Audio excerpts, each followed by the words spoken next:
What's up, guys? LQ here with the LQ review. Right now, I'm gonna give you my top 20 characters from the Masters of the Universe movie. I know there's more than 20 characters. They won't be, not everybody will be included, okay? I also know that 20 is a big list, but it's my video, it's my list. I wanted to put 20. so, so yeah, I know there's gonna be some omissions here. Feel free to chime down in the comments and let me know who you would have ranked higher, who you would have ranked lower, who didn't make the list that you feel should have. Yeah, just let me know. All right, so starting at number 20, we have Triclops. I thought Triclops was one of the weaker characters in the movie. He had some decently cool scenes. The scene where he was sniping and missing everybody he was shooting at, I thought it was fine. You know, him being kind of this character that does espionage for Skeletor. I thought all that was fine, but just underutilized and didn't really. He was a henchman. That's all, just a henchman. All right, number 19, Queen Marlena. Love the fact that they kept her origin from Earth. Love it, love it, love it. Queen Marlena should be from Earth. Adam should be half human, half Eternian, and I love that they left her alive at the end. I love that they used her in one of the post-credit scenes. I think she's a great character. Just didn't do enough in this movie to warrant being any higher on the list. Next is Mechanic at number 18. 18 is Mechanic. He was okay. I don't know how well that translates to the screen. There were some scenes that he was in that I thought was pretty good. There's some other scenes where I was like, okay. And I think that's the point, right? It's supposed to be a little bit silly. But for whatever reason, I just didn't necessarily think that he translated great to the screen. Not as well as some of the other characters. Number 17 is Moss Man. Love seeing him show up. I didn't see him in any of the promotional material. Love the fact that he was there. And unfortunately, you know, he's turned into mulch. But thought it was great that he was there. Nice callback. And yeah, Moss Man's number 17. All right, number 16 is King Randor. Love King Randor. If you've read the DC comics that started with the miniseries, the 6-issue miniseries, and then it went into, I think there was 19 issues of the ongoing, and then I think there was 15 issues in the Eternia War. Randor was used quite a bit in that, and he was awesome. Obviously, they made some different creative choices in this than they did in the comic, but still love Randor, and I still love that he's, you know, a just king, a strong king, a warrior king, but also a king that loves his family. So 16 is Randor. All right, 15 showed up there at the very end. Orko. I thought Orko looked great. He sounded great. He delivered the lesson at the end of the movie. I wish we would have had more of him. I think we will in the sequel, but Orko, definitely a big fan of the character, and I was really happy that he showed up. Number 14 is Ram Man. Another instance where I think this was a cool character, portrayed very well, some really good action sequences, didn't quite do enough with him to put him any higher on this list. But I had no complaints with how he was portrayed. So, Ram Man's number 14. All right, number 13, post-credit scene, and man, they need to make a sequel because I want to see this. And it's She-Ra, Adora. That's my 13. I know that all that we saw was her back. We only heard her speak one sentence. Loved the transformation scene. I loved her you know, looking into the fright zone. Thought it was great.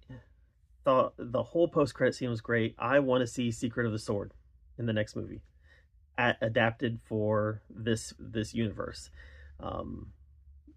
Loved it. I've always loved the character. Again, going back to the DC comics, the Eternia War, She-Ra plays a pivotal role. The Horde named her Despera when she was one of their enforcers, and eventually she learned who she really was, and she becomes She-Ra. Big part of the Eternia War. That made me love the character. I always thought it was kind of like, oh, that's for girls, right? Yeah, I guess it kind of is, but the DC comic is what made me love this character. Just the way that they told her storyline was perfect. So I know she was only there for a second, but she is number 13. Number 12 is Karg. Karg was a character that was created for the 87 film, and I love that he showed up here. I love it. I was hoping Blade would show up also. He didn't, maybe in the sequel, but Karg is so cool, right? He's got the hook for the hand, he's got the long white hair, just an evil, despicable henchman. Loved him in the 87 movie, and like I said, so happy he was here. All right, number 11 is Fisto. A lot of the laughs in this movie came from Fisto.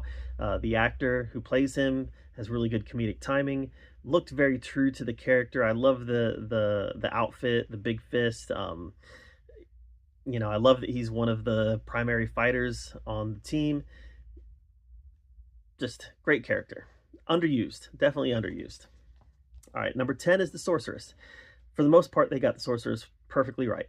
I would have liked to have seen a little more color in her costume when she's in human form. But the bird, what was the bird's name? Zoar or something like that. Bird looked great. Bird looked great, and Monica McCarran, I think that's how you say her last name, she always looks great, and the Sorceress was really cool. So no complaints on the Sorceress end. Number 9 is Evil Lynn. I think some people might rank Evil Lynn a little higher. I think that the tone on the character, Alison Brie does no wrong. All right, Alison Brie's great. But I think the tone for this character was just kind of all over the place. At times, she was despicable, evil. At times, she was very comedic and lighthearted. At other times, she was this abused, tortured, almost slave to Skeletor. And then at other times, it looks like she enjoys being in that role. It was just seemed like a very confused tone for this character. Again, Alison Brie can do no wrong, but I don't think this was her fault. I think this was a script issue. That's my take on it anyways. All right, number 8 is Cringer / Battle Cat. Loved seeing him in here. Underused, but we didn't get him in the 87 movie and we got him here. So definitely a big fan. Hopefully we get more of him in the sequel, if a sequel happens. Number 7 is Beastman. Was the antagonist in the great needle drop moment in the movie. Beastman looked great. Number 6 is Roboto. I was a little worried when they made Roboto voiced by, was it Kristen Wiig, I think? It worked out fine. Roboto was one of the funniest characters in the movie. Number 5 is Trapjaw. I thought Trapjaw was perfect. Trapjaw looked perfect, sounded perfect. The action was great. The arm action was great. Trapjaw was perfect. Number 4 is Man-at-Arms. Idris Elba knocked it out of the park. I love the character arc. I love that a lot of the emotional heart of the movie is based on his character. Man-at-Arms was excellent. Number 3 is Teela. Again, I think Camila Mendes nailed this character. It's a very important character in He-Man mythology, and I think, my personal opinion, they got it. She was great. Yeah, I'd love to see the actual goddess storyline where she ends up taking the sorceress place. I'd love to see that in a sequel. Number 2 is Skeletor. Yeah, Jared Leto, say what you will about him, but he was great in this role. He was comedic, he was menacing, just really well done. And finally, number 1 is He-Man. Adam. I thought Nick Galitzine nailed it, and he was funny. He was a little pathetic in Adam mode. When he turned to He-Man, he was everything He-Man should be. I have no complaints about the character whatsoever. I know some people would like to have seen him bigger. Whatever. I thought it was great. I thought this depiction of the character was great. So that's my list. My top 20 characters in the Masters of the Universe movie. Who would you rate higher? Who would you rate lower? Who should be on the list that isn't? Let me know in the comments down below.